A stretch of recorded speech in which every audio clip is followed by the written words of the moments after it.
Bienvenue à tous dans ce nouveau numéro de VYP avec mon invité Nikita Khrestinine. On va essayer de comprendre ce qui se joue actuellement en Russie. Bonjour. Bonjour Patrice, merci beaucoup pour l'invitation. Mais je suis ravi de vous rencontrer et de vous interviewer. Alors, on va parler un tout petit peu de vous d'abord. Vous appelez Nikita Khrestinine. Alors ça, bon, donc tout le monde voit que vous êtes russe. Vous êtes né en Russie, hein? Je suis né en Russie, exactement, dans une ville qui s'appelle Krasnoyarsk. C'est en Sibérie. En Sibérie. C'est à 7 heures de vol d'oiseau de Paris, donc c'est assez loin. C'est assez méconnu. Et je suis venu en France à l'âge de 3 ans. C'est une grande ville? Exactement, c'est un peu moins d'1 million d'habitants, mais ça se développe assez rapidement. D'accord. Et vous êtes venu en France à l'âge de 3 ans et vous avez vécu à Montigny-le-Bretonneux, c'est ça? Exactement, exactement. J'ai vécu dans le quartier de la Sourderie durant une quinzaine d'années, D'accord. dans toute mon enfance, toute mon adolescence. Après, alors, vous avez fait des études, vous avez été diplômé de Sciences Po, notamment. Exactement. Et actuellement, vous recherchez ce qu'on appelle un VIE, c'est ça? C'est ça, volontariat international en entreprise, dans un pays anglo-saxon. On va voir comment ça va se passer. Alors, évidemment, on suppose, étant né en Russie, vous vous intéressez de très près à ce qui se passe en Russie, à la politique russe, depuis toujours? Ça a commencé vraiment en 2017. Alors pourquoi en 2017? Parce que Alexei Navalny, cette année-là, a publié un film révélation sur tous les biens que possède à l'époque le Premier ministre Dmitri Medvedev. Un film qui dure 45 minutes, qui a fait 38 millions de vues sur YouTube en quelques mois. Ça a été un véritable départ pour moi dans mon intérêt pour la politique et vraiment comprendre ce qui se passe donc dans mon pays de naissance. Alors, vous êtes un soutien d'Alexei Navalny. Alexei Navalny, c'est le principal opposant à Vladimir Poutine. Qui est ce Navalny?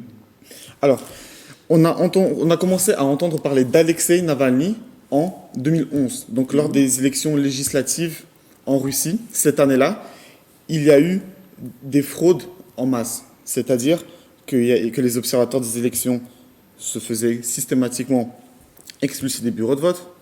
Il n'y avait pas encore à cette époque-là de caméras, donc il y a eu des très gros soupçons de fraude de la part du parti de Vladimir Poutine, qui est Russie Unie, donc aux majorités au Parlement russe depuis 2002, d'accord? Et cette année-là, donc Alexei Navalny, lui, a pris la tête de l'opposition, donc la tête de ce mouvement, en fait, qui dénonce les fraudes massives. Et ce mouvement a commencé à rassembler de plus en plus de personnes qui ne soutiennent pas forcément Alexei Navalny, mais qui dénoncent les fraudes systématiques du système électoral de Poutine. Et c'est à partir de cette année-là qu'il a commencé à avoir un nom partout en Russie. Oui, parce que c'est un régime qui est... il y a de la corruption, il y a probablement des fraudes dans les votes.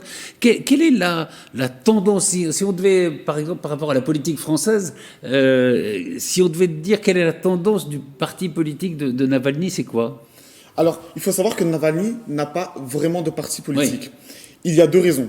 La première raison, c'est parce que tout simplement, on ne laisse pas son parti politique s'enregistrer auprès du ministère de la justice russe. Navalny a essayé plusieurs fois de le faire à partir depuis 2012. Il a essayé plusieurs noms. Il a rassemblé donc plusieurs congrès dans le but de se faire enregistrer son parti, puis de le présenter dans les différentes élections. Mais à chaque fois, la demande a été refusée pour des prétextes souvent assez fantastiques. Donc, Oui, administratif, voilà, très bureaucratique, mais évidemment... Il manque une pièce, il manque enfin, des choses comme ça. Ouais. Voilà. Et dans un deuxième temps, Navalny n'a pas de parti politique parce qu'il rassemble vraiment des personnes de tous les horizons. Donc, il rassemble au fond de l'opposition voilà, c'est ça. à Poutine, en gros. C'est ça. Donc, ça va. Il y a les Russes, en fait, ils s'identifient à Alexei Navalny, qu'il soit de gauche, qu'il soit de droite. Généralement, il n'y a pas vraiment de couleur. Il n'y a pas vraiment cette attribution-là, en fait, dans les soutiens d'Alexei Navalny. On peut retrouver vraiment un large spectre de citoyens russes. Et pourquoi, alors, on va rentrer un peu dans les détails de ce qui s'est passé dans les dernières semaines, mais pourquoi Poutine a l'air de craindre tellement Alexei Navalny? Alors, il y a plusieurs raisons à cela. Dans un premier temps, quel est l'outil principal d'Alexei Navalny? C'est évidemment Internet, puisqu'il n'a pas, de facto, d'accès aux chaînes télévisées russes. On ne le voit jamais à la télé. On ne le voit jamais, on n'a même pas le droit de prononcer son nom. pour aller plus loin. Ah bon? Poutine ne prononce jamais le nom de Navalny pour éviter de lui donner de la visibilité. Et dans les journaux télévisés russes, C'est on n'en toujours, parle pas. c'est toujours ce citoyen, ce malade, dans le cas Ce de son malade. empoisonnement par exemple. C'est toujours en fait des surnoms, donc bien entendu tout le monde passe en Navalny, mais le nom de Navalny n'est jamais prononcé par le président russe. C'est systématique. D'accord. Et lui-même, alors, il vient d'où? Il est... Navalny, c'est un moscovite, Ouais. donc, qui a commencé à faire de la politique à partir d'un âge assez jeune, à partir d'une trentaine d'années. Il était d'abord avocat, et puis donc à C'est partir un avocat. voilà, Ouais, c'est ça. et puis à partir des événements que je viens de mentionner en 2011, il a commencé à fonder donc un vrai mouvement avec un large spectre de partisans derrière lui, qui se sont joints à lui.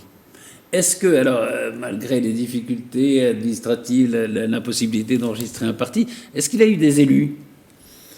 Alors, c'est justement un des grands enjeux des élections en Russie, donc qu'elles soient municipales ou qu'elles soient législatives. En fait, Navalny a lancé ce qu'on appelle un vote intelligent, c'est-à-dire, donc, on sait très bien que les candidats de l'opposition ne sont systématiquement pas admis aux élections. Cependant, il y a des exceptions, notamment donc dans les régions de Moscou, où vraiment le pouvoir est plus concentré localement, où donc il y a moins ce système de fraude massive, moins ce système de corruption, tout simplement parce qu'il y a un peu moins d'argent. Donc il a lancé ce système de vote intelligent. Si, bien entendu, c'est... Ça veut dire quoi le vote intelligent? Voilà, je vais expliquer tout ça. Si donc ces partisans sont admis aux élections, il n'y a pas de souci. Donc on vote. Alexei Navalny donc appelle à voter pour ses partisans, mais dans la majorité des cas, ces partisans ne seront jamais admis aux élections. C'est là qu'intervient le vote intelligent. Tout simplement, on va voir dans la circonscription électorale qui est le candidat qui a le plus de chances de remporter l'élection face au représentant du parti Russie Unie, qui, bien entendu, est un partisan de Poutine. Donc il y a un travail d'analyse, un travail de sondage, un travail sociologique qui est fait, et Alexei Navalny appelle à voter pour le candidat qui a le plus de chances de remporter le vote dans la conscription, à unique objectif, pour que le candidat de Russie Unie ne gagne pas. Donc là, on va un peu au-delà de la couleur politique, c'est vraiment tout faire pour que les partisans de Poutine, pour que quel que soit le regard de l'opposant, tout faire pour que le parti de Poutine soit le moins possible représenté dans les instances du pays. Et ça a marché. Au Parlement, actuellement, c'est quoi évidemment, le parti de Poutine est largement majoritaire, mais c'est pratiquement que des députés pro-Poutine ou il y a quelques opposants?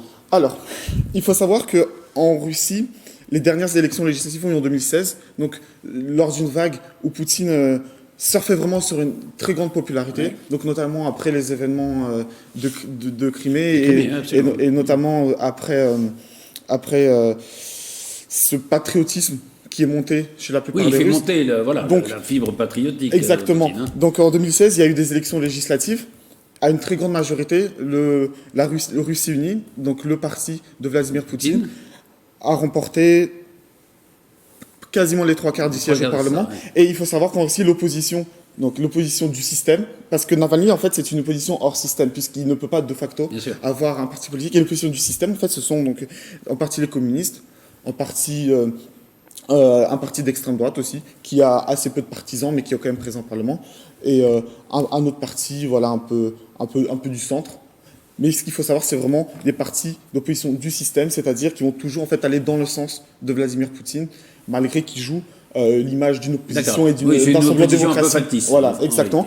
Et il y a des élections législatives à venir, en fait, au mois de septembre 2021, et c'est là que le vote intelligent risque de changer la donne, et que Poutine, avec ses décisions très impopulaires, donc notamment de l'âge de la retraite, notamment avec l'empoisonnement d'Alexei Navalny, avec une économie en chute. Oui, l'économie marche très mal. Hein.